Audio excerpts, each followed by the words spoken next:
UN 영어뉴스 Trump and 18 others charged in Georgia election inquiry. The Trump campaign described the charges as bogus and said they were designed to damage the dominant campaign. Former U.S. President Donald Trump has been charged with attempting to overturn his 2020 election defeat in the state of Georgia. It is the fourth criminal case brought against him in as many months. Mr. Trump, who is the leading Republican candidate for president in 2024, was indicted along with 18 other allies. He denies all 13 charges against him, which include racketeering and election meddling. He has said they are politically motivated. Georgia prosecutor Fani Willis first launched an investigation in February 2021 into allegations of election meddling against Mr. Trump and his associates. In a 98-page indictment made public late on Monday, prosecutors listed 41 charges against the 19 defendants. Ms. Willis announced she was giving defendants the opportunity to voluntarily surrender no later than noon on Friday, 25 August. She said she plans to try all 19 accused together. The list of alleged co-conspirators includes former Trump lawyer Rudy Giuliani, former White House Chief of Staff Mark Meadows, and former White House lawyer John Eastman. Others include a former Justice Department official Jeffrey Clark and Sidney Powell and Jenna Ellis, two Trump lawyers who amplified unfounded claims of widespread voter fraud. The indictment says the defendants knowingly and willfully joined a conspiracy to unlawfully change the outcome of the election in favor of Trump.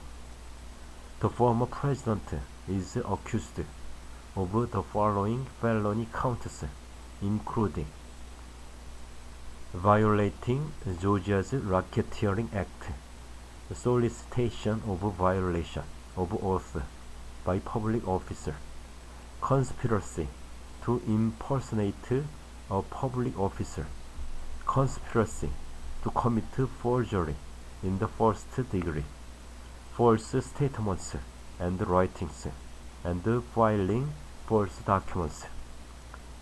The indictment refers to the defendants as a criminal organization, accusing them of other crimes, including influencing witnesses, computer trespass, theft, and perjury. The most serious charge, violating the Racketeer, Influenced and Corrupt Organizations Act, RICO Act, is punishable by a maximum of 20 years in prison.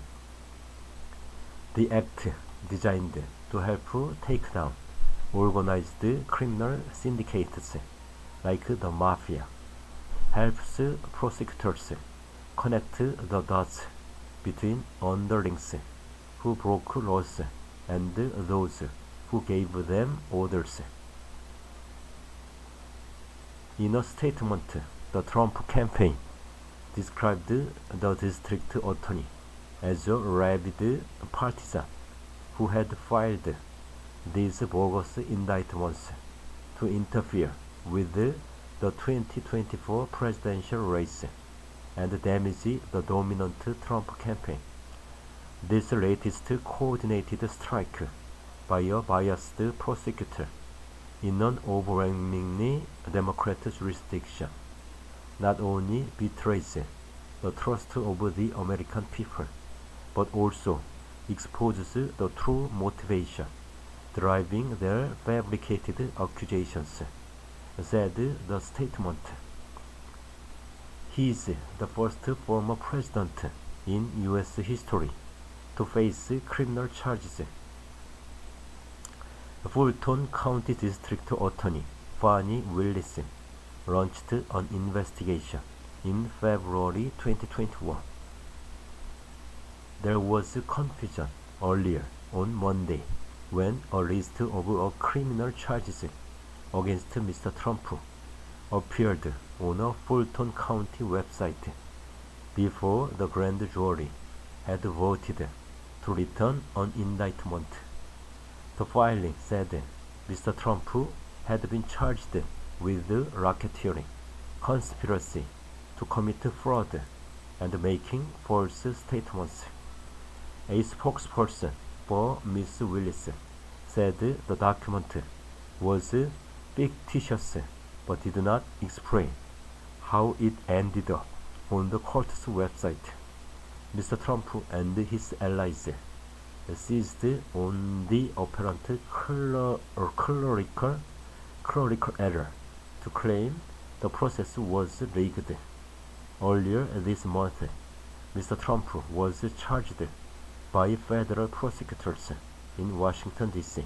with conspiring to overturn the 2020 election, which he lost to President Joe Biden, a Democrat. That charge sheet devoted significant time to the Trump team's activities in Georgia. Mr. Trump has pleaded not guilty in that case. Ms. Willis' investigation focuses specifically on Georgia, a key battleground state for the U.S. presidency that Mr. Trump narrowly lost. In January 2021, Mr. Trump was recorded on a phone call asking Georgia Secretary of State Brad Raffensperger to find 11,780 votes, the number he would have required to beat Mr. Biden in that state. The indictment outlines an alleged scheme to tamper with voting machines in one Georgia county and steal data. It also mentions an alleged scheme to submit false lists of electors, officials who make up the electoral college that elects the president and the vice president. There are key differences between state charges such as those in Georgia and federal ones. Significantly, if Mr. Trump were to become president again in 2024, he would not have the power to pardon himself from state charges. Mr. Trump also faces a New York State trial on 25 March next year, involving a hush money payment to a porn star, and he is due to go on trial in Florida on 20 May on allegations related to his handling of classified documents found at his Mar-a-Lago residence after his presidency. In both cases, Mr. Trump also pleaded not guilty.